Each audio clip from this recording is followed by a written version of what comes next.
Puji dan syukur kita panjatkan kehadiran Tuhan Yang Maha Esa atas rahmat dan karunia-Nya, kesehatan yang diberikan kepada kita sehingga kita bisa berkumpul dalam ruangan ini untuk mengikuti seminar tentang diseminasi aksi nyata program guru penggerak angkatan 6 SMK Negeri 2 Bengkayang.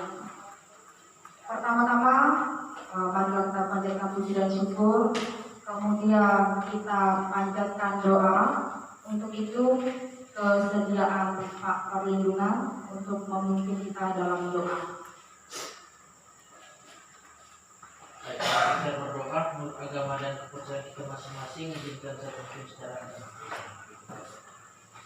Terpujilah Engkau Tuhan Allah semesta alam yang telah menjadikan segala sesuatu. Baik, terima kasih kepada Pak Perlindungan yang telah memimpin kita dalam doa. Untuk kegiatan selanjutnya kita ada kata sambutan dari Kepala Sekolah, ada Pak Yohanes SPD, dipersilakan.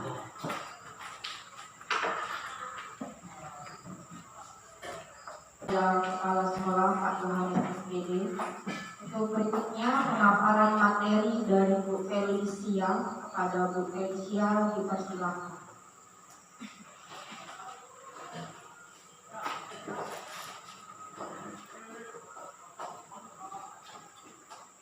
Selamat pagi teman-teman semua.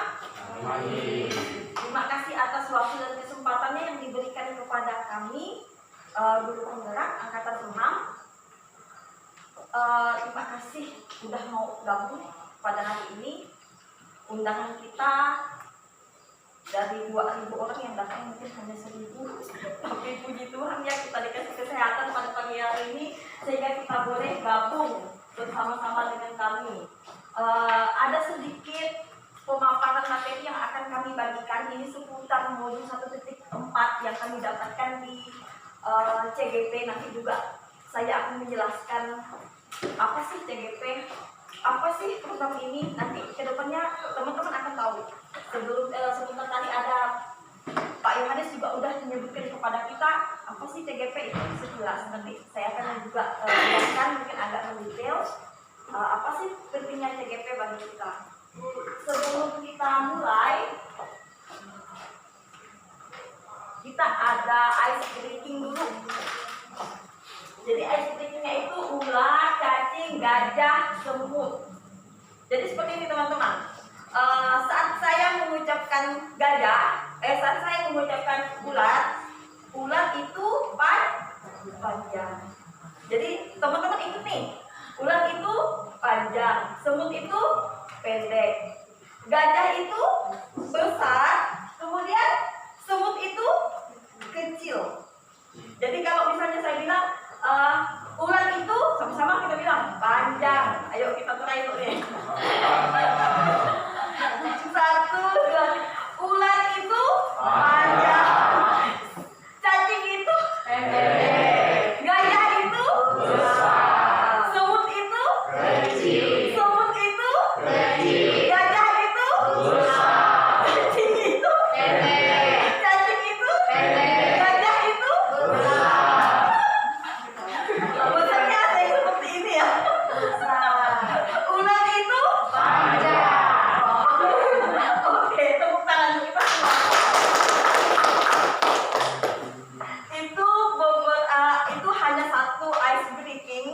Jadi di program guru penggerak itu kita itu salah satunya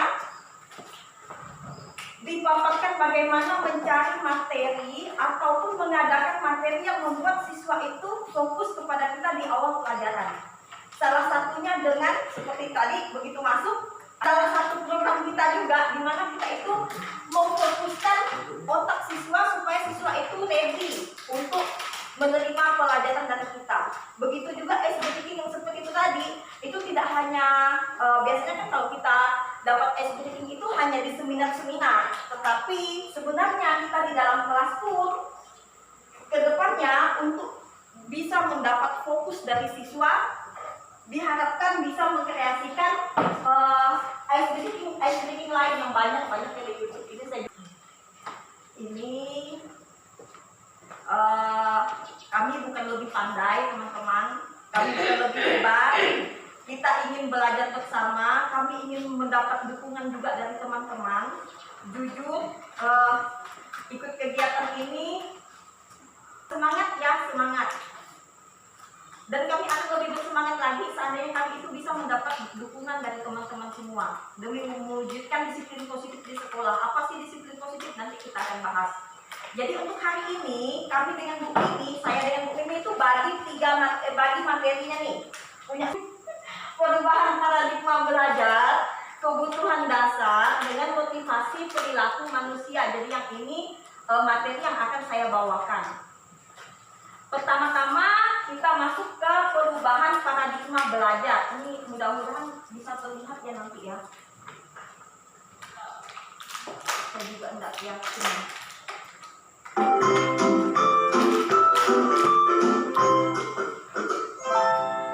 Mudah-mudahan jelas ya teman-teman. Kita sama-sama nonton. Salam dan bahagia, Bapak Ibu calon guru penggerak.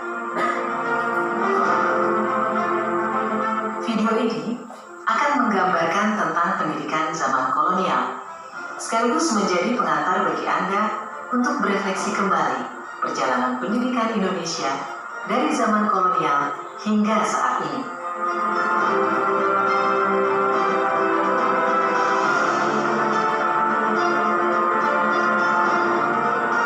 Tahukah Anda, pada tahun 1854, beberapa bupati menginisiasi pendirian sekolah-sekolah kabupaten, tetapi hanya untuk mendidik calon-calon pegawai.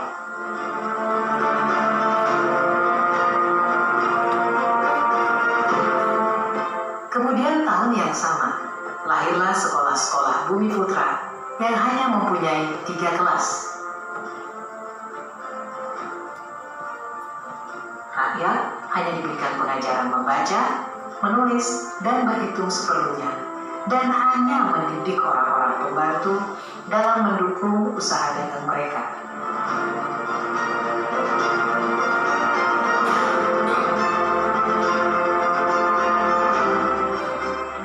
Pemerintah Hindia Belanda memberikan kelonggaran kepada para calon mudir dokter Jawa untuk mendapatkan pendidikan dan pengajaran. Namun, tahukah Anda mengapa?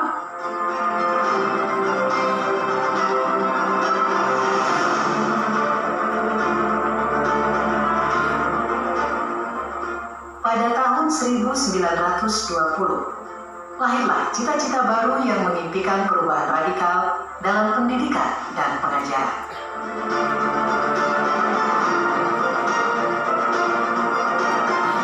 Dan pada tahun 1922, lahirlah Taman Siswa di Yogyakarta sebagai sebuah gerbang emas kemerdekaan dan kebebasan kebudayaan bangsa. Taman Siswa ada sebagai jiwa rakyat untuk merdeka dan bebas.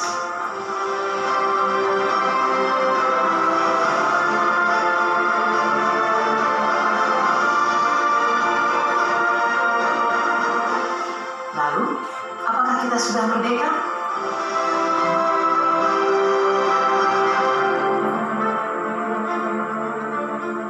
Video ini adalah pengantar menuju video kedua, Filosofi Pendidikan Ki Hajar Dewantara. Salam dan bahagia.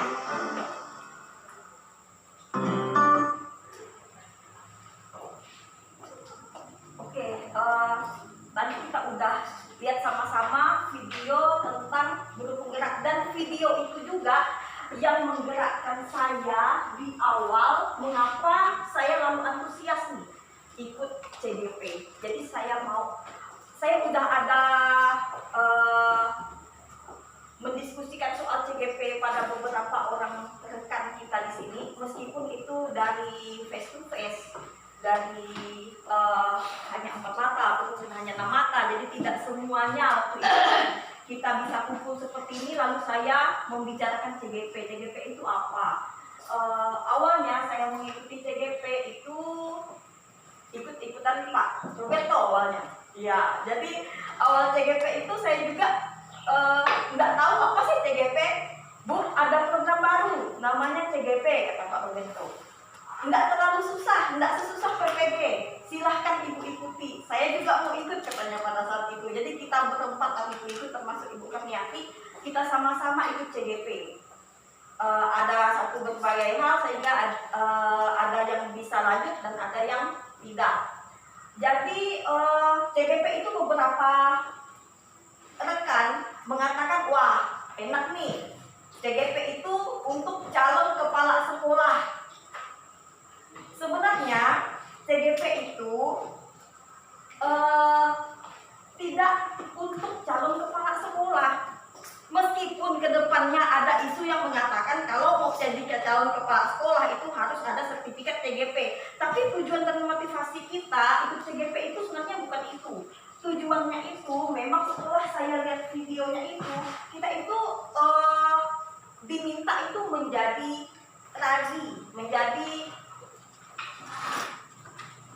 guru yang membawa perubahan. Maksudnya itu berubah dari dasar diri kita itu mau melakukan perubahan untuk dunia pendidikan. Jadi seperti itu loh. Kita ingin bersama-sama belajar bagaimana mengetahui pendidikan itu dari dasar, kemudian mengembangkannya menjadi semakin baik untuk lebih lanjutnya. Jadi seperti itu. Kalau misalnya ada teman-teman yang mengatakan, lalu gimana Bu Feli? Kita nih mau ikut CGP, tapi kita itu tidak sempat di waktunya. Jadi seperti ini. Untuk rekan-rekan yang tidak sempat ikut CGP, dapatnya ya aksi nyata yang seperti kami. Jadi kami ini setelah kami mengikuti program, kami wajib men-share-kan apa yang kami dapat kepada rekan-rekan semua. Jadi seperti itu. Tapi kalau misalnya rekan-rekan semua ingin mendapatkan sertifikat seperti yang kami dapatkan, dan kedepannya mungkin sertifikat itu akan berguna, kelak kita tidak tahu juga untuk apa gitu kan. Tapi yang namanya ilmu ya pasti berguna, apalagi yang namanya sertifikat pasti berguna suatu hari, dan kita juga tidak bisa menjanjikan lebih. Itu silahkan diikuti, kami juga siap untuk membantu teman-teman bagaimana sih ikut CGP, bagaimana sih tahap prosesnya. Karena memang sebenarnya CGP ini terbuka untuk umum, untuk semua guru, dan semestinya memang kita itu diminta untuk ikut proaktif. CGP ini salah satu anakan dari kurikulum Merdeka, cuman kami di dalam CGP sendiri tidak membahas kurikulumnya, tapi membahas tentang paradigmanya, membahas tentang mindsetnya, untuk apa sih yang dikatakan dengan Merdeka. Jadi bukan membahas tentang kurikulumnya.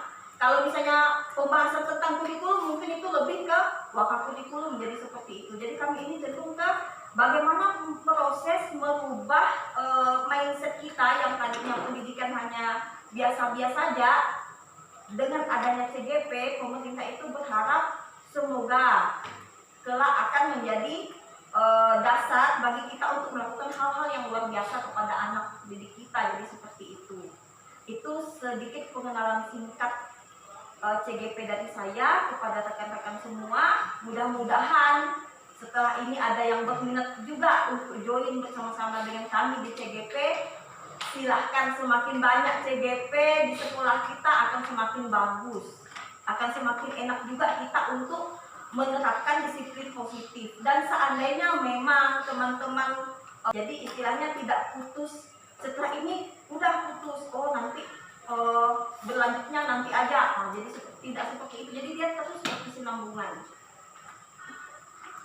Video tadi itu teman-teman tentang pendidikan di era kolonial, di mana pendidikan di era kolonial itu seperti yang dikatakan tadi ada bedanya. Tadi masih ingat nggak kira-kira apa sih beda di zaman kolonial dengan zaman sekarang? Ya, tujuannya khusus lah. Iya. Jadi dia tahu apa yang mau diajarkan untuk kebutuhan yang diperlukan tadi. Iya. Kalau zaman kolonial dia pembelajarannya lebih khusus untuk pegawai, orang-orang tertentu. Jadi yang mendapatkan pendidikan pada saat itu hanya orang-orang tertentu dan tujuan tertentu. Jadi hanya belajar menulis, membaca, dan berhitung. Tidak seperti sekarang. Jadi sekarang kita mengukur bahkan jarak planet ke matahari juga diukur nih kalau sampai zaman sekarang kan seperti itu. Jadi itu bedanya di mana era dulu yang sekolah juga tidak semuanya dipilih orangnya, orang-orang tertentu, sedangkan zaman sekarang sekolah itu bebas. Jadi itu yang membedakan sekolah zaman dulu dengan sekolah sekarang. Dan tujuannya juga tadi tujuannya hanya supaya orang-orang yang bisa membantu Belanda ini bisa membaca, berhitung, dan menulis. Ya hanya sesederhana itu. Sedangkan sekarang lebih komplika. Kami di materi kami ini ada juga materi tentang motivasi perilaku manusia, di mana motivasi ini terdiri dari 3. Yang pertama itu untuk menghindari kenyamanan atau hukuman, untuk mendapatkan imbalan atau penghargaan dari orang lain, dan yang ketiga itu untuk menjadi orang yang merdeka, yang mereka inginkan dan menghargai diri sendiri dengan nilai-nilai yang mereka percaya. Jadi ada 3 motivasi yang diharapkan bisa kita gali dari anak, bisa kita tingkatkan dari anak-anak kita. Seperti tadi saya mengatakan, awalnya saya ikut CGP itu karena ikut Pak Oben, ikut Pak Roberto. Saya juga tidak tahu apa tujuannya, isinya bagaimana. Setelah itu dikatakan kepada saya, oh Bu Feli, tenang, nanti kalau Ibu Feli ikut CGP Pak, bisa jadi kepala sekolah. Wah, kalau seperti itu motivasinya, berarti saya ikut motivasi jenis yang kedua nih, untuk mendapatkan imbalan atau penghargaan dari orang lain berupa sertifikat. Tapi itu tidak cukup. Kalau hanya seperti itu, saya ikut CGP, jujur saya sudah mundur dari awal. Soalnya capek benar ikut kegiatannya. Jadi kalau saya pikir-pikir, kegiatan CGP yang begitu padat, itu sampai kami sampai tengah malam, sampai tidak tidur-tidur, sampai subuh, itu tidak akan membuat saya mau hanya untuk menjalankan CGP untuk poin yang nomor 2, hanya untuk mendapatkan imbalan. Dari jadi kepala sekolah baru berapa sih gajinya, kan seperti itu. Pekerjaannya capek loh kepala sekolah. Belum lagi omelan teman-teman kepada kepala sekolah. Saat kepala sekolah marah, teman-teman dilimat dalam hati gitu kan. Wah, padahal kepala sekolah itu maksudnya kebaikan, jadi seperti itu. Tapi kan tidak semua orang bisa nerima. Jadi istilahnya kalau untuk motivasinya untuk seperti nomor 2 ini tadi, ini saya ibaratkan di CGP dulu nih, hanya untuk mendapatkan imbalan atau penghargaan berupa sertifikat untuk tes kepala sekolah misalnya. Wah, saya udah lama mundur nih. Kalau saya pikir-pikir kuliah seperti CGP ini udah cocoknya jadi kadis lah, nggak usah jadi kepala sekolah, soalnya capek benar. Tapi begitu saya ikut mendalami materi dan termasuk tadi nonton video di awal, itu membuat nilai motivasi pada poin yang ketiga saya ini muncul untuk menjadi orang yang mereka inginkan dan menghargai diri sendiri dengan nilai-nilai yang mereka percaya. Pada saat saya udah makin mendalami CGP, makin saya tahu CGP itu seperti apa. Ternyata banyak hal-hal penting yang bisa saya ambil dari CGP. Betapa berharganya CGP ini bagi saya, itu membuat saya itu mendapatkan motivasi di nomor 3. Dari mana motivasi itu datangnya dari dalam diri sendiri, bukan karena penghargaan. Jadi meskipun saya tidak dapat penghargaan apapun dari program ini, saya tetap akan ikut. Karena dengan program ini saya itu bisa menjadi betul-betul jadi guru, betul-betul merasakan, wah yang dari tadi saya belum bisa bikin PowerPoint, saya tuh mau belajar nih PowerPoint. Belum bisa Canva, belajar Canva, mau saya belajar Canva. Tidak tahu YouTube, mau saya belajar YouTube. Jadi istilahnya ilmu yang saya dapat itu yang saya inginkan. Nilai-nilai yang saya yakini bahwa dengan saya mengikuti CGP, saya juga ingin anak-anak siswa saya menjadi termotivasi karena saya bisa memberikan materi yang makin bervariasi. Itu membuat motivasi dari dalam diri saya muncul. Jadi itu contoh yang ada dalam diri saya, teman-teman. Sekarang kita mau lihat nih dari siswa kita sendiri. Ini kalau tadi kan dari saya nih, motivasi saya pribadi ya. Sekarang kita mau lihat motivasi perilaku manusia. Itu kita lihat dari sudut pandang kita guru kepada siswa. Jadi yang pertama itu, anak-anak itu akan termotivasi untuk menghindari ketidaknyamanan atau hukuman. Dia termotivasi, dia mau datang ke sekolah rajin, tidak terlambat, dia mau mengerjakan tugas kita dengan baik, tidak mau mengerjakan PR kita, tetapi itu untuk menghindari ketidaknyamanan atau hukuman yang akan termotivasi pada level ini akan bertanya kepada hatinya, apa yang terjadi bila saya tidak melakukannya. Jadi ini hanya untuk menghindari ketidaknyamanan dan hukuman. Sering kan kita melihat siswa seperti itu, kalau tidak dihukum nih, dia tak datang ke sekolah, tidak dipanggil orang tuanya, dia tak datang. Jadi kalau kita mau lihat, anak-anak kita itu masih pada level motivasi yang pertama. Kita lihat motivasi yang kedua. Misalnya kita berbuat baik, melakukan sesuatu itu hanya apabila kita itu dapat imbalan. Oh, saya mau loh buat baik nih, mau datang ke sekolah tepat waktu, asalkan saya bisa menjadi juara 1 misalnya. Ataupun saya mau menjadi biar Bu Ana Vera suka nih, saya mau ngepas lahan nih kuat-kuat lah, bersih-bersih nih biar Pak Koyo senang. Jadi cari muka istilahnya. Jadi itu motivasi yang kedua. Kita ingin berbuat baik dengan balasan orang itu juga akan memberikan kita yang imbalan yang sama seperti saya katakan tadi. Ada yang berpikir mungkin ini ke CGP dengan berharap sertifikat seperti itu. Itu ada di level motivasi yang agak tinggi, tingkat kedua. Dan yang kita inginkan dari siswa kita itu adalah motivasi di tingkat yang ketiga. Yang seperti ini loh. Jadi untuk mereka melakukan sesuatu karena nilai-nilai yang mereka yakini dan hargai, dan mereka melakukannya karena mereka ingin menjadi orang yang melakukan nilai-nilai yang mereka yakini tersebut. Jadi ini adalah motivasi yang akan membuat orang memiliki disiplin positif. Jadi inilah dia yang saya katakan tadi sebagai disiplin positif yang diinginkan oleh program TGP ini, yang ingin disetkan kepada kita pada modul ini. Salah satunya bagaimana kita membuat siswa itu mampu memiliki disiplin positif. Jadi disiplin positif itu motivasinya itu bukan dari eksternal seperti yang pertama. Ini kan eksternal nih, dia mau melakukan sesuatu karena hukuman. Ataupun yang kedua, ini juga dari eksternal, dia ingin melakukan sesuatu karena ini mendapatkan imbalan. Jadi di sini kita ini ingin maunya siswa itu bisa termotivasi dengan berperilaku yang sifatnya motivasinya dari internal, dari dalam dirinya. Jadi anak-anak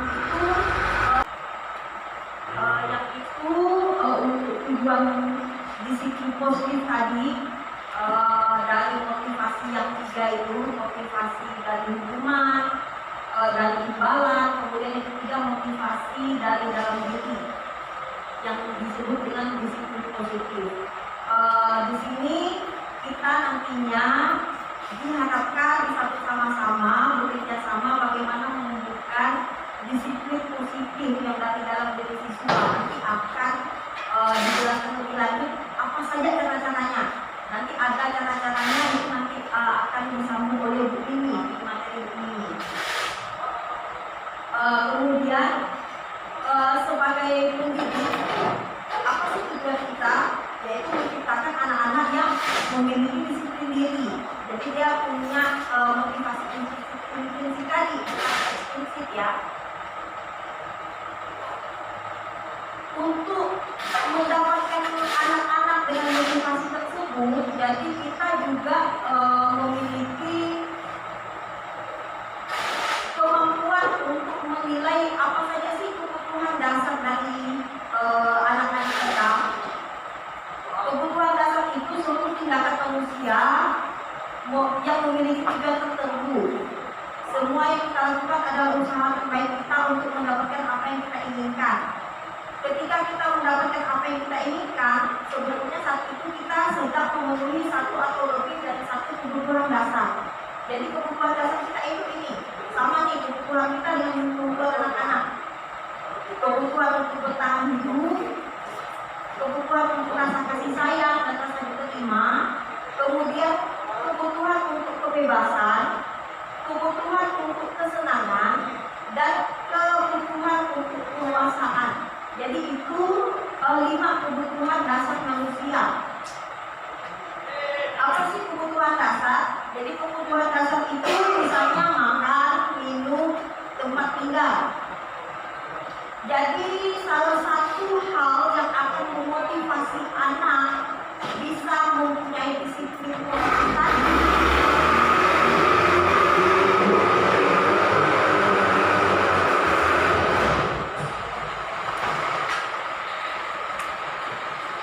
kebutuhan dasarnya itu harus cukup.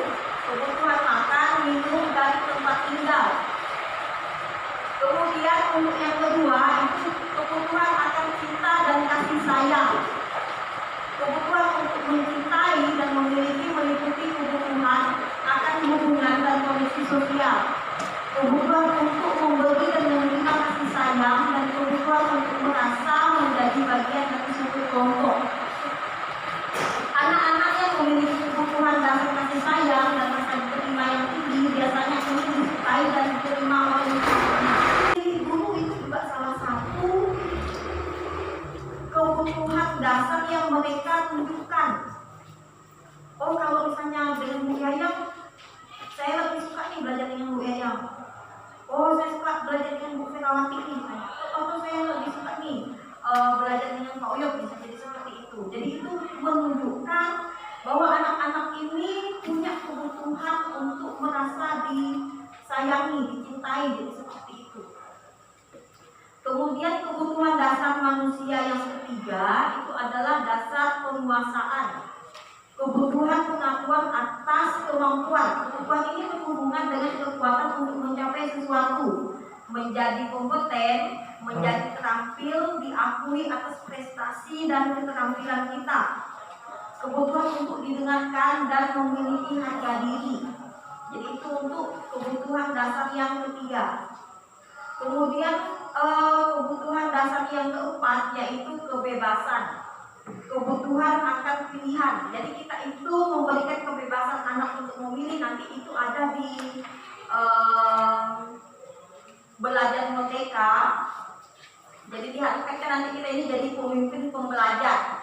Kalau di kegiatan penggerak ini, kita nanti sama-sama nih jadi guru yang menggerakkan, jadi guru yang menjadi pemimpin dalam pembelajaran. Jadi seperti itu, kita memberikan kebutuhan-kebutuhan dasar anak ini di dalam kelas yang kita ampu ataupun di dalam lingkungan sekolah yang kita tempati. Jadi seperti itu.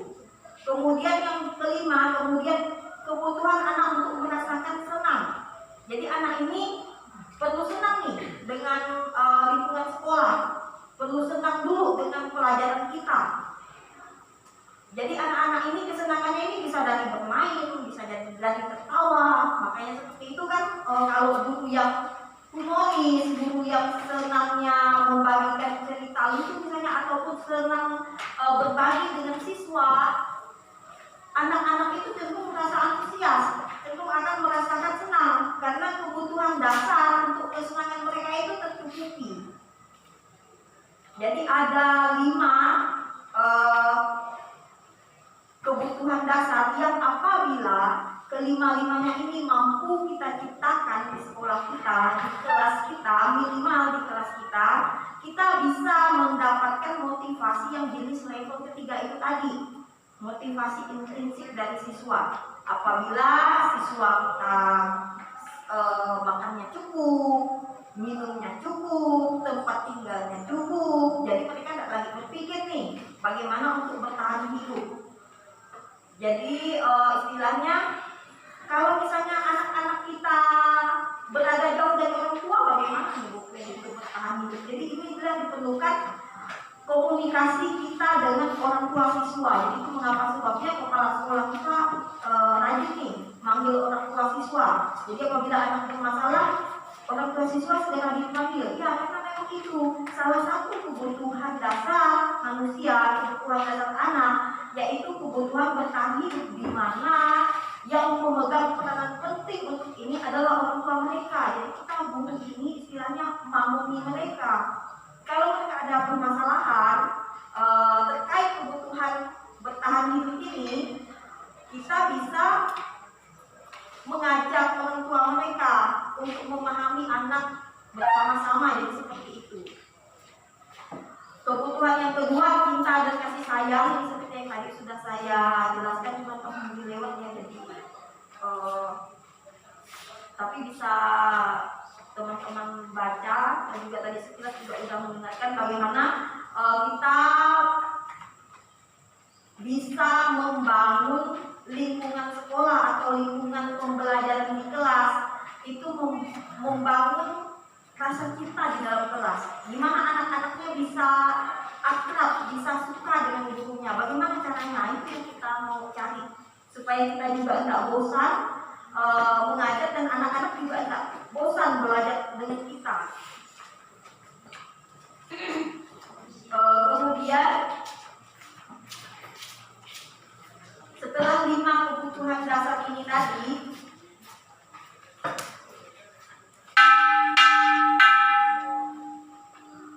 di sini saya ada satu kasus tadi yang kertas yang sudah saya bagikan dengan teman-teman. Yang ini dia kasusnya. Nanti boleh teman-teman tulis di kertas yang tadi itu jawaban yang saya setkan di PPT saya ini. Saya akan bacakan, kemudian teman-teman silakan jawab semampu teman-teman, semisalnya teman-teman tentang jawaban yang akan saya beri, dari pertanyaan yang saya berikan, yang akan saya katakan kepada teman-teman. Teman-teman silakan tulis. Jadi kasusnya seperti ini. Ini terkait kebutuhan ya, kebutuhan dasar tadi. Jadi Bapak Hokage merupakan seorang guru dengan jabatan wali kelas 10 di SMK Serpabisa Konoha. Sedang bingung menghadapi ulah salah satu muridnya yang bernama Naruto. Beberapa anak di kelas 10 telah beberapa kali datang kepada Pak Hokage dan mengadukan Naruto yang kerap kali meminta uang kepada temannya dengan paksa. Nah, teman-teman, jika seandainya nih teman-teman menghadapi situasi seperti Pak Hokage, kira-kira apa yang akan teman-teman lakukan? Boleh dicatat di kertas yang tadi itu.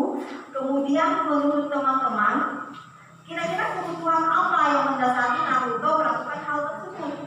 Dari kebutuhan yang 5 ini, kira-kira kebutuhan apa sih yang diperlukan oleh si Naruto? Mengapa dia sampai malam teman-teman? Mengapa teman-temannya sampai ngadu ke Pak Hokage kalau si Naruto ini suka malam teman-temannya minta uang dengan teman-temannya? Tentunya ada 5 kebutuhan dasar yang tidak dan mungkin ada 3 atau 2, bisa jadi lebih dari 1. Jadi tugas kita di dalam era merdeka ini, katanya era kurikulum merdeka ya, tidak hanya kita mengajar, tidak hanya kita mendidik, tapi kita juga harus mampu menilai siswa itu lebih objektif, lebih individu. Jadi kita itu diminta untuk kenal ya, paling tidak secara umum lah. Oh, siswa kita seperti Naruto ini pengennya itu diapain, punya kebutuhan apa dia yang tidak terpenuhi. Jadi seperti itu. Seperti siswa kita misalnya ngantuk di kelas, oh mungkin karena kurang tidur di rumah, jadi seperti itu.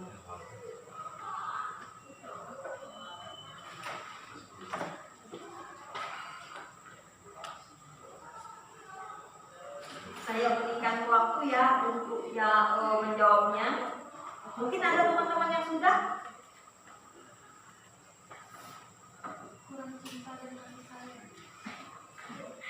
Ya, kira-kira menurut situasi seperti Pak Hokage ini, kata Bu Yayang itu kurang cinta dan kasih sayang.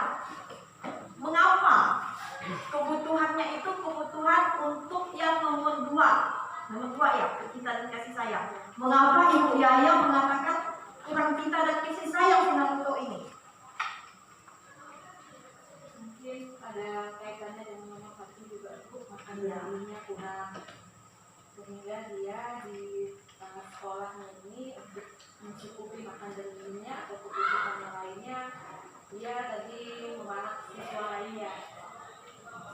dan anak ini perlu cinta dan kasih sayang. Iya, iya, benar sekali Bu Eyang. Jadi salah satu kebutuhan dari Naruto ini adalah kebutuhan dasarnya, yaitu kebutuhan untuk bertahan hidup. Nah, mulai. Jadi kita ini belajar bagaimana menjadi apa sih namanya, orang yang mengerti masalah kejiwaan itu. Ya, kita diminta untuk menjadi psikolog mini untuk anak-anak kita. Jadi selain guru BK, kita itu diminta untuk kenal dengan siswa itu sebagai seorang psikolog mini, psikolog pada level dasar. Paling tidak kita itu tahu secara umum. Oh, siswa ini suka marah temannya, kita mau cari tahu. Cukup enggak uangnya dikasih ke sekolah oleh orang tuanya? Cukup enggak dia makan? Cukup enggak dia minum? Kalau memang dia tidak cukup, berarti kebutuhan dasarnya yang pertama tidak dipenuhi, yaitu kebutuhan bertahan hidup. Kemudian dua, ternyata kata Bu Eyang, kebutuhan kita dan kasih sayang. Mungkin juga si Naruto ini dikatakan kebutuhan untuk anak-anak yang memiliki kebutuhan dasar sayang dan rasa diterima, biasanya ingin disukai atau diterima oleh temannya. Jadi dia ini merasa dia tidak dicintai. Apakah di rumah, apakah dia dari anak yang broken home mungkin. Jadi ada bedanya nih, anak yang dari broken home dengan anak yang dari orang tuanya normal, orang tuanya lengkap, orang tuanya bahagia. Beda, anak-anak yang dibesarkan dengan cara yang berbeda, hasilnya juga berbeda. Jadi itu yang diminta kita pelajari untuk kebutuhan dasar manusia. Saya juga masih belajar untuk tahap yang ini. Jadi kita sama-sama belajar. Seandainya nanti di dalam kelas kita yang real kita menemui permasalahan yang seperti ini, misalnya kita sering mengalaminya ya. Yang saya temukan itu kan anak suka memolok temannya di dalam kelas. Kemudian anak yang suka tidur di dalam kelas. Saya juga mau lihat nih kebutuhan dasarnya itu apa sih yang tidak terpenuhi. Bagaimana caranya? Seandainya kita itu bisa berdiskusi dengan rekan-rekan, punya waktu, ini lebih baik lagi. Dimana kita bisa mencari tahu karakter atau kepribadian anak-anak kita, sehingga kita bisa melakukan pendekatan yang lebih akan mendapatkan respon yang positif, lebih dekat lagi, dapatnya tuh lebih checkpoint gitulah, lebih dapatlah kita apa sih yang membuat siswa itu tidak seperti yang kita inginkan. Siswa itu maunya seperti apa? Atau perlukah kita membuat mereka memenuhi kebutuhan dasar yang kelima, kesenangan? Atau memang materi kita kali yang nggak menarik, jadi siswa itu ngantuk, jadi seperti itu. Terkadang saya itu pikirnya seperti itu. Nggak tahu nih di dalam kelas teman-teman apakah sama atau tidak, saya juga tidak terlalu paham. Tidak juga, kita juga belum ada diskusi lebih lanjut, paling diskusi hanya empat mata ya, biasanya kita melakukan hal itu. Tapi dengan kita tahu tentang 5 kebutuhan dasar ini, diharapkan kita itu lebih tahu apa yang siswa kita butuhkan, dan kalau kita sudah tahu apa yang mereka butuhkan, apa yang mereka inginkan, kedepannya mungkin kita akan bisa menciptakan motivasi intrinsik dari dalam diri anak-anak ini. Sampai di sini teman-teman, adakah yang ingin disampaikan atau mungkin materi yang ini ada sedikit penambahan dari rekan-rekan, karena saya yakin teman-teman ini lebih banyak pengalamannya daripada saya. Jadi ada, apalagi angka senior-senior dah lama nih berbulan dengan dunia pendidikan, dah banyak kasus-kasus yang dihadapi. Mungkin tidak hanya tentang 5 kebutuhan dasar atau motivasi, mungkin ada hal-hal lain. Dipersilakan teman-teman, ada yang mau menambahkan?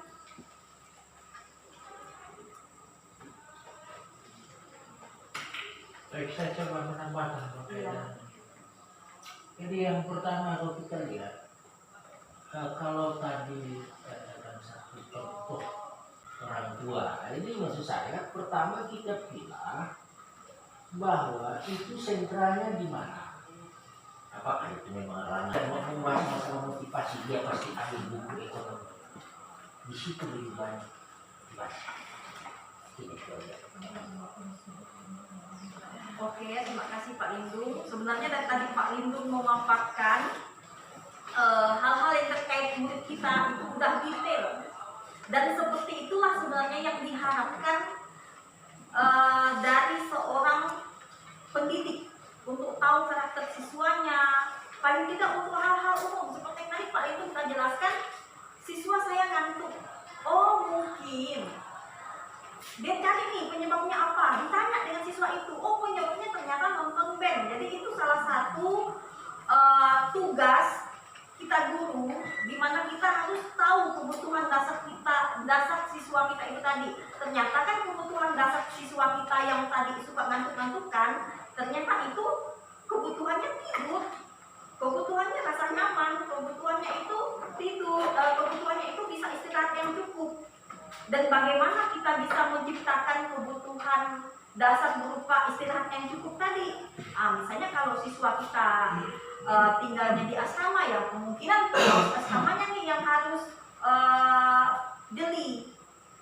Atau kalau memang siswa kita ini tinggalnya di rumah, kita tidak bisa dong kita sendiri. Tidak mungkin kita mampu mengcover. Jadi tugas guru ini sebenarnya tidak ingin memberatkan tugas guru, tapi justru ingin menggampangkan tugas guru. Mengapa dikatakan menggampangkan? Seandainya memang kita tidak mampu mengatasinya sendiri, di sini kita dianjurkan untuk melibatkan orang tua. Jadi kita itu bukan diminta untuk menjadi seorang psikolog secara profesional, tidak seperti itu. Tapi cukup kita tahu, oh kalau siswa saya ngantuk, ternyata anak ini suka nonton kayak udah panggil orang tuanya. Jadi seperti itu yang diminta dari guru. Oh ternyata orang tuanya tidak cukup nih kalau hanya dipanggil satu orang tua, ternyata orang tuanya harus 10 yang dipanggil. Udah 10 orang tua kita lanjutkan. Kalau kita tidak mampu mengatasinya, bagaimana kita panggil dengan kepala sekolah? Jadi seperti itu. Kalau memang kepala sekolah mampu, kepala sekolah ajar itu lagi kelas sama-sama. Nggak mampu, udah kembali dia ajar dengan itu. Seperti itu ya. Jadi istilahnya kita itu sudah menanggung beban itu sendirian. Itu misalnya itu ada dulu tadi. Seandainya memang kita diperkenankan untuk bertemu dengan orang yang lebih pakar, dengan yang paling ahli di bagian motivasi ini, itu lebih baik. Dan itulah diminta kami ini memberikan berita ini dengan teman-teman. Ini sekaligus undangan ajakan, ayo teman-teman bergabung di CGT. Mungkin di sana teman-teman bisa nih ketemu dengan para ahli motivasi, para ahli di bagian kebutuhan dasar. Karena jujur kalau saya pribadi, mungkin orang memberi materi 100, yang saya cerna mungkin hanya 60 atau 70. Tapi beda dengan teman yang memang punya bakat, punya ilmu dasar tentang motivasi. Seandainya ikut CGP, ketemu dengan ahli motivasinya langsung, mungkin saja teman-teman itu bisa mendapatkan poin 90 atau bahkan 100 untuk materi ini. Jadi seperti itu undangan dari kami untuk teman-teman semua. Jadi mungkin untuk mempersingkat waktu, setelah ini juga takutnya tidak terkejar karena kami ini ada keterbatasan waktu untuk perekaman. Akhir kata untuk materi saya tadi terkait kebutuhan dasar dan motivasi, saya ucapkan terima kasih. Punya Bu ini nanti berkaitan dengan yang tadi, dengan yang kita bersama. Jadi akhir kata saya ucapkan selamat siang.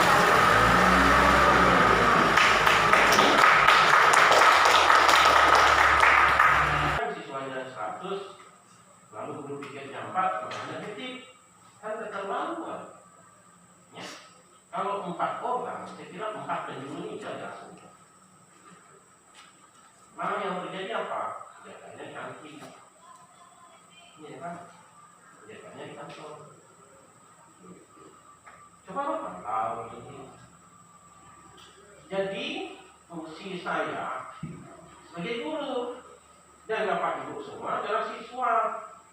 Jadi saya menghukum. Hukumannya kurangi tiketnya gitu. Jadi saya kan melihat. Jadi apa yang terjadi sekolah ini saya lihat, saya rekam, saya catat. Ya, catat dalam otak saya, dalam catatan-catatan tersendiri. Kita harus memperbaiki. Jadi konsep restitusi ini baik, tetapi kita harus memulainya dari guru kita. Bagaimana seorang penghukum mau menghukum, ternyata yang penghukum sendiri aja lemah, kan gitu. Kita belum cerita yang lainnya ya, belum cerita tentang rasa bersalah. Rasa bersalah aja dah timbul. Ya, dihukum saja istilahnya masih membantah, mencari kebenaran. Ya, mencari kebenaran. Hukum belum menggunakan rasa bersalah. Kemarin saya sudah sharekan sudah pribadi tentang kehadiran presentasi. Ini kan juga saya masih aja tidak ada berkembang, tidak ada rasa bersalah. Yang salah aja malah tak benar, kan gitu. Ya. Jadi ini harus kita perbaiki. Maka saya bilang konsep itu bagus, tetapi kita mau melaksanakannya sulit. Kalau personil kita, pelaksana kita seperti ini. Jadi satu-satunya jalan tidak harus jelas. Gitu. Saya akan melakukan penghukuman di sini. Jelas. Jadi kalaupun misalnya nanti dalam penilaian saya tidak juga berubah, dan saya katakan SMK ini tidak punya pintu, tidak punya gerbang. Kan gitu caranya supaya konsep kita bisa tercapai. Biarlah guru kita itu hanya 3-4 orang atau 5 orang, ya, tetapi baik. Gitu. Ini kan situasi yang tidak bisa kita perbaiki. Kita memperbaiki dari sistem siswa kita, tetapi guru kita juga perbaiki. Jadi nanti ini mungkin bisa diaplikasikan, dimasukkan dalam catatan, disimulasi, gitu kan. Memang karena ini kan restitusi ini kan artinya diambil konsep sekolah yang sudah mapan, ya.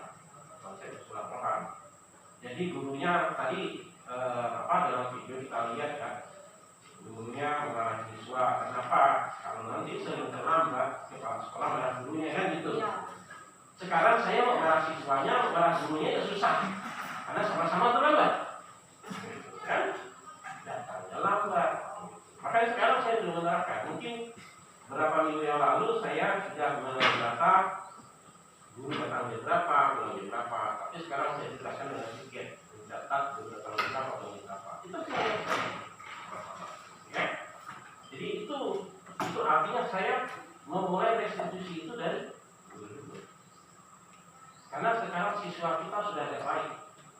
Dulu awalnya saya datang adalah ratusan orang. Setelah itu turun 60, 70, 50 kali. Sekarang sudah naik lagi 70, 80 sampai 90. Itulah hal yang final. Ya. Nah, kemudian dari segi tiket hanya beberapa yang tiket. Kan datang untuk siswa disambut di sana di depan, untuk siswa yang terlambat dibiarkan diberi hukuman, yang terlambat supaya siswa merasa bersalah bahwa dia terlambat, mengingatkan juga bahwa datangnya sudah terlambat. Ya. Jadi saya kira itu yang harus kita laksanakan dulu. Jadi Bapak Ibu yang ini kan sebenarnya bukan hanya hasil kita diskriminasi, bukan hanya Bapak Ibu saya yang ikut program bergerak yang ini dapat sertifikat bersaing kan, tetapi tetap bergerak terus. Jadi saya bilang, saya minta lah Bu, artinya contoh ingatkan kawan-kawan yang lain. Ya. Jadi kalau memang bukannya konsep, Ibu artinya silakan. Ya. Karena guru bergerak ini artinya dia motor, dia sebagai motor. Bukan untuk sekolah lain, sekolah kita dulu. Ya, sekolah kita dulu. Jadi nanti kalau ini karena Ibu yang sudah bergabung di guru bergerak, akan nanti kita ulang. Biasanya bersama-sama. Jadi meningkatkan lagi ya. Meningkatkan lagi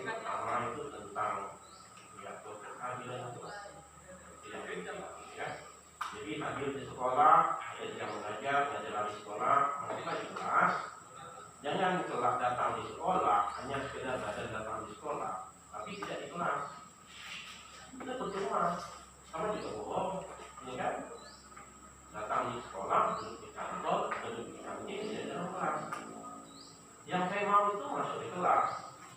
Mau kau jual kecap asin kah, kecap manis kah, asam pedas kah, terserah. Yang penting di dalam kelas. Dan ini siswa. Ini kita cerita menghargai. Siswa tidak bisa menghargai guru. Kenapa siswa tidak bisa menghargai guru? Karena guru tidak menghargai siswa. Yang terjadi seperti itu, mereka datang ke sekolah, cari guru masuk di kelas, ya kan? Belajar enggak, guru ada, tapi main game. Nah itu, siswa yang lapor. Siswa melapor dengan saya, Pak, gurunya kalau dia masuk suka main game di kelas. Begitu. Apakah saya harus membuktikan dulu, baru saya panggil yang bersangkutan? Kan gitu, ya? Karena saksi mata siswa. Saya bukan asal menuduh, ya, bukan asal menuduh. Saya kira tidak salah seperti itu. Guru sebaiknya datang di sekolah, sampaikan kompetensi apa yang mau. Kalau memang batasan kompetensimu hanya 50%, apa pastikan.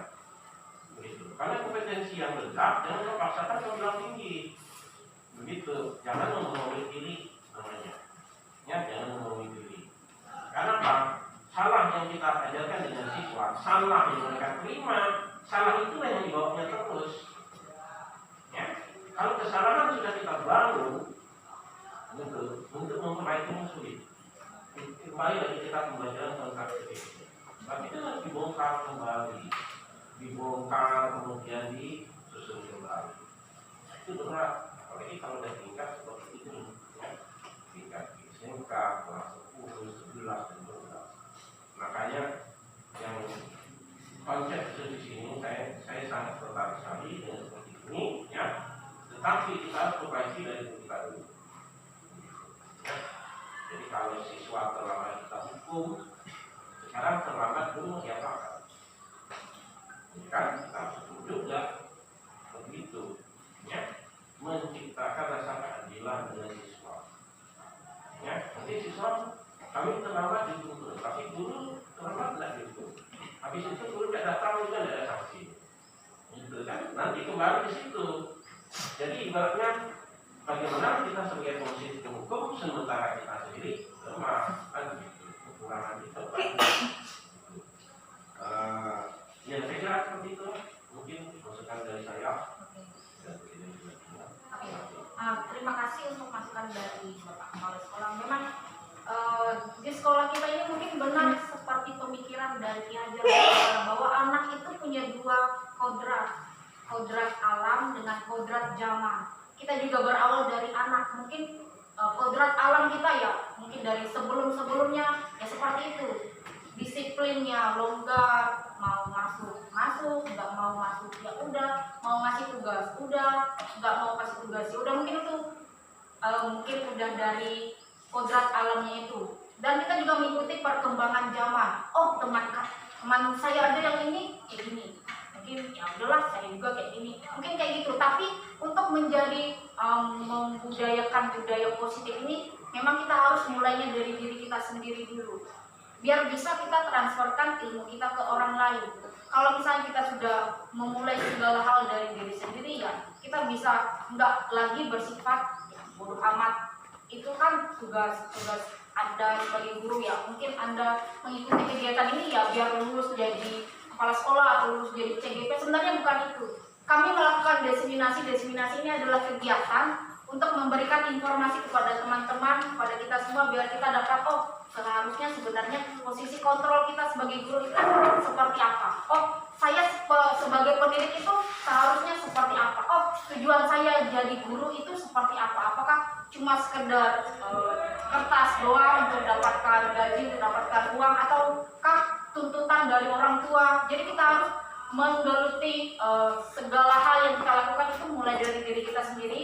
Terus kalau kerjaan kita senangi, pasti segala hal pasti lancar. Mau siswanya berandal sekalipun, kalau misalnya kita udah menyukai kerjaan kita sebagai guru, sebagai pendidik, ya pasti kita bisa memposisikan diri kita sebagai kontrol apa. Terus kita bisa membawa murid itu menjadi ke arah yang lebih baik. Karena guru itu bukannya mengubah kodratnya, kamu seperti ini, saya mau mengubah jadi ayam atau jadi apa, enggak. Tapi kita menuntun anak itu menjadi yang lebih baik, menuntun anak seperti mereka mendapatkan nilai-nilai kebijakannya, kebajikannya. Terus anak-anak itu menjadi anak-anak yang seperti apa maunya. Jadi bukan kita, oh kamu habis sekolah sini kamu harus melamar ke perusahaan ini, enggak. Tapi kita memberikan masukan ke anak-anak itu, oh saya nanti mau seperti apa. Kalau mereka sudah meyakini mereka pengen seperti apa, prosesnya itu akan mereka ikuti dengan ikhlas, dengan benar, dengan rasa senang apapun. Karena pembelajaran ini ya setiap orang pasti menyukai senang. Setiap orang itu nggak ada yang pengen dimarah, diapain. Apalagi kalau misalnya di rumah itu udah lagi marah, terus nyampe ke sekolah lagi dapat masalah. Jadi kita harus memposisikan diri kita, pembelajaran itu menjadi pembelajaran yang menyenangkan. Karena anak-anak ini pengennya itu pembelajaran yang menyenangkan sesuai dengan filosofi Ki Hajar Dewantara. Kita kembali lagi ke pemikiran Ki Hajar Dewantara. Oke, mungkin ada lagi yang ingin menanggapi atau memberi respon, tanggapan Bapak ini? Baik, saya mau menanggapi sedikit. Oke, silakan Pak Perlindungan. Untuk materi tadi kan semuanya berkaitan sama arah pada guru sebenarnya. Iya, semuanya fokus kepada guru. Jadi yang pertama itu yang mau sampaikan, ya inilah salah satu manfaat diseminasi senjata ini. Jadi paling tidak kemarin terbenam pemahaman baru atau mengingatkan dengan adanya kegiatan begini kan kita ya bisa termotivasi kembali lah. Jadi memang kalau saya perhatikan dari penyampaian materi ini tadi berkaitan dengan positif kontrol ini memang semua diarahkan kepada guru. Ya, Kalau kita berbicara guru kan memang kita yang diburu dan ditiru kan begitu. Kalau hal itulah sederhananya seperti itu. ya. Nah, cuman kalau kita lihat dari segi positif kontrol ini, mungkin tadi sudah dipaparkan lah kelebihan kekurangan dari 5 hal ini. Cuman saya berpikir lagi, ada banyak hal yang belum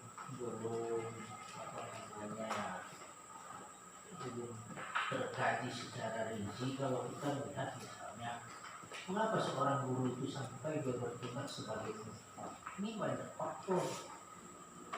Jadi maksud saya bahwa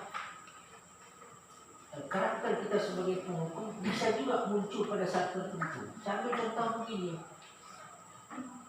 Pada saat orang memadamkan api, pasti dia menggunakan air. Pada saat orang memandikan mayat, pasti orang menggunakan air juga. Maksud saya, sesuatu kelima alternatif ini bisa saja terjadi sesuai dengan tingkatannya.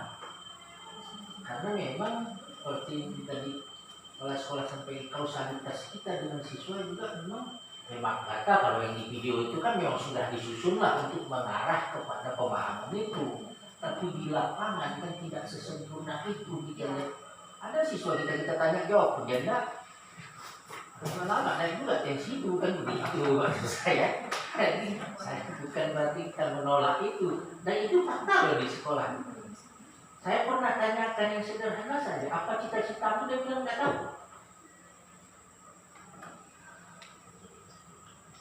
Lalu ada yang saya tanya satu, saya tahu dia menjawabnya agak melecehkan kita, sementara yang kita serius kita tanya. Saya ingin jadi dukung. Lalu saya tanya kembali, apakah sudah memang siap menjadi seorang dukun? Karena kalau kita lihat waktu di pertandingan sirkuit waktu itu ada juga dukun yang hebat. Kalau hanya jadi dukun cabul kan susah juga. Artinya situasi seperti itu, kehadiran kita sebagai penghukum, kemudian sebagai pemberi rasa bersalah, sebagai teman, juga dapat dipengaruhi dengan kondisi kita sebagai seorang guru situasinya pada saat itu. Kita ambil contoh kemarin waktu di Semanda, ada yang sampai dilaporkan ke polisi dan sebagainya. Saya rasa tidak mungkin gila juga lah guru itu mukul kaki siswa, apa juga urusannya. Tapi mungkin sudah berulang-ulang juga, dalam mungkin tanggal pun tanggal tua, kawan pun mungkin tensi lagi naik. Nah, bisa juga seharusnya akhirnya walaupun dia tidak rencanakan atau tidak karakter dia gitu kan. Nah, itu satu. Kemudian yang kedua, rasa bersalah. Rasa bersalah yang saya lihat kalau anak-anak kita ini susah mencari dia rasa bersalah, rasa benar boleh ada. Kalau saya perhatikan sangat jarang, karena rasa bersalah ini kan berkaitan dengan hati nurani. Orang yang perempuan budaya yang di keluarga bagus, keagamaannya bagus, itu yang orang mudah tersentuh. Sebab pendekatan rasa bersalah itu hati nurani. Jadi kehadiran guru juga membuat sesuatu rasa bersalah, ya tentu kadang-kadang kan mungkin menurut dia itulah yang paling pas gitu ke anak ini, karena kan metode yang diterapkan itu belum tentu bisa berlaku kepada seluruh anak, karena tiap anak punya diferensial sosial masing-masing. Nah, kemudian sebagai teman ada juga nilai positifnya, tapi nilai negatifnya kadang-kadang anak belum tentu juga bisa menempatkan rasa berteman tuh pada saat yang pas gitu. Justru karena rasa teman tadi lalu dia gimana lah, saya ambil contoh. Saya dekati satu siswa, tapi satu ketika dia merokok, dia agak kurang merasa bersalah gitu, karena dia berharap kan pasti bapak ini pasti tidak juga lah terus gimana, karena dia merasa berteman itu ya. Nah ini maka saya bilang tadi, kalau yang dulu sampaikan tadi kan itulah hasil yang saya ceritakan, ini kan fakta di lapangan. Nah itu salah satu kelemahan juga. Nah kemudian pemantau gitu, ya itu kan kalau kita lihat penjelasan ini levelnya kan udah mulai tinggi lah. Yang terakhirnya kan manajer gitu ya. Harapan kita bisa sampai tahap sana semua. Nah, kalau yang disampaikan pemantau ini saya lihat inilah salah satu yang pernah disampaikan kepala sekolah juga dengan saya dan kita dulu berkaitan dengan data. Jadi apa yang diingatkannya dengan kita ambil contoh lah. Nah, di-sharekan mengenai yang sudah mengumpulkan soal. Ini kan pendekatan data. Jadi pakai cek itu mantau ini belum sudah hari ini pengalaman di SMK 1 sore. Nah, jadi memang kalau kita lihat pemantau ini, saya berharap dan walaupun sudah dilaksanakan juga memang bagus juga di-sharekan ketidakhadiran siswa. Bahkan mungkin dari kasus-kasus siswa itu tidak hanya guru itu yang tahu lah, supaya nanti mungkin penanganannya bisa lebih. Kan kita berbagi nih. Saya ambil contoh salah satu siswa bernama Geser misalnya, tidak pernah masuk di kelas saya. Nah, dengan adanya data ini kan mungkin kita bisa sharing bahwa ya kalau siswa ini salah satu penyakitnya seperti itu. Yang kedua, saya ambil contoh waktu yang ditangani kepala sekolah, tidak pakai sepatu, pakai sandal. Misalnya pulang, seruan dan sebagainya.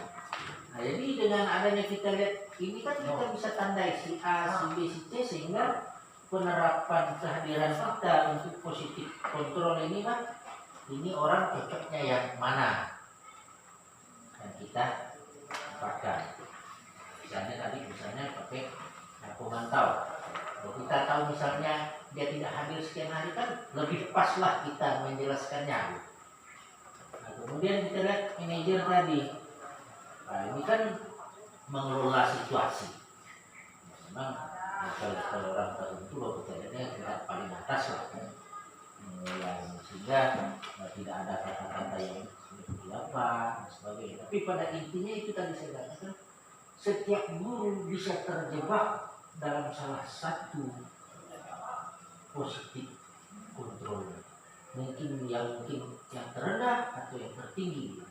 Karena memang situasinya itu tadi, kita sebagai manusia bagaimanapun tetap suka tidak suka pada saat tertentu terprovokasi oleh situasi. Agak beda lah dengan video itu. Video itu kan kalau nanti ngomong begini, saya jawab begini, posisi duduknya begini, ya semua. Tapi tidak apa-apa, itu kan pembelajaran. Nah, cuman yang ingin saya sampaikan itu tadi bahwa segala sesuatu memang bisa terjadi karena kondisi di setiap sekolah atau tempat berbeda. Itu aja mungkin masukan yang saya bisa sampaikan. Kalau misalnya di kegiatan berikutnya ada materi-materi yang lain, jadi baguslah kita bahas. Saya sangat mengharapkan kalau ada suatu saat nanti misalnya ada materi yang berkaitan dengan entah media pembelajaran, entah model pembelajaran, nah, mudah-mudahan ada lah, karena itu akan seru, karena itu memang lebih cocok ke pekerjaan kita. Nah, kalau seperti ini tadi kan ya saya lihat, ya berarti yang untuk ditindaklanjuti itu ya kesepakatan nilai. Ya harus dibuat, artinya biar materi kita ini selesai, nggak hanya selesai itu, tapi apa konsep di setiap kelas untuk keyakinan kelas ini. Kalau kita lihat tadi kan harus libatkan juga siswanya kan begitu. Nah, mudah-mudahan kan ke depannya mungkin adalah kalau itu jadi kesepakatan kelasnya. Terima kasih kepada Pak Perlin. Nah, memang benar kita sebagai manusia itu bisa terkadang walaupun kita nggak bisa kontrol, kita harus jadi motivator atau misalnya jadi manajer dari penghukum, kita juga bisa jadi penghukum. Nah, untuk modul berikutnya di sini di pendidikan guru penggerak ini juga kami diajarkan bagaimana kita bisa, kenapa kita bisa ke posisi penghukum. Jadi ada namanya kompetensi KSE, kompetensi sosial emosional.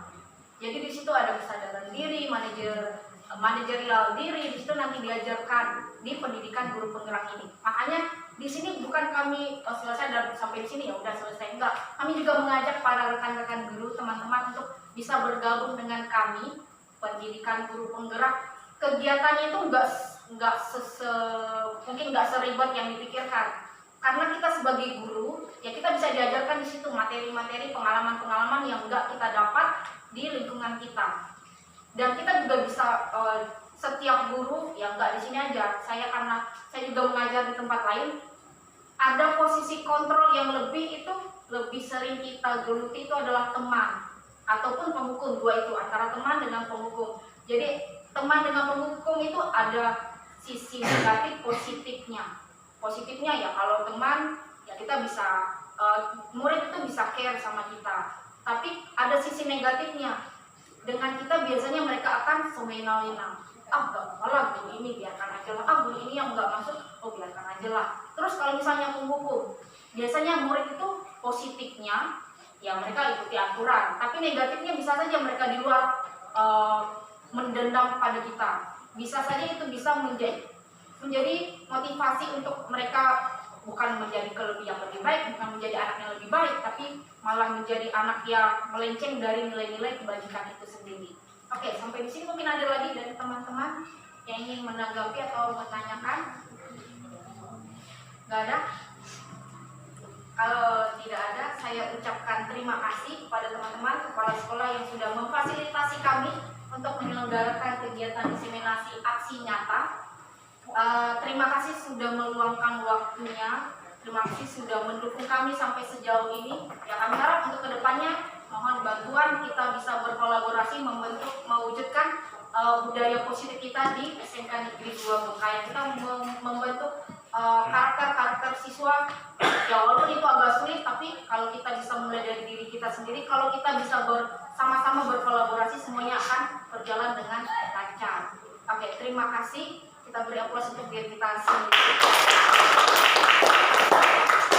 Oke, untuk mengakhiri pertemuan hari ini, karena tadi kita sudah diawali dengan doa, mungkin kita ditutup dengan doa. Mungkin bisa Pak Rahmat untuk memimpin kita dalam doa. Baik Bapak Ibu, untuk kita di siang hari ini, marilah kita berdoa. Saya Muslim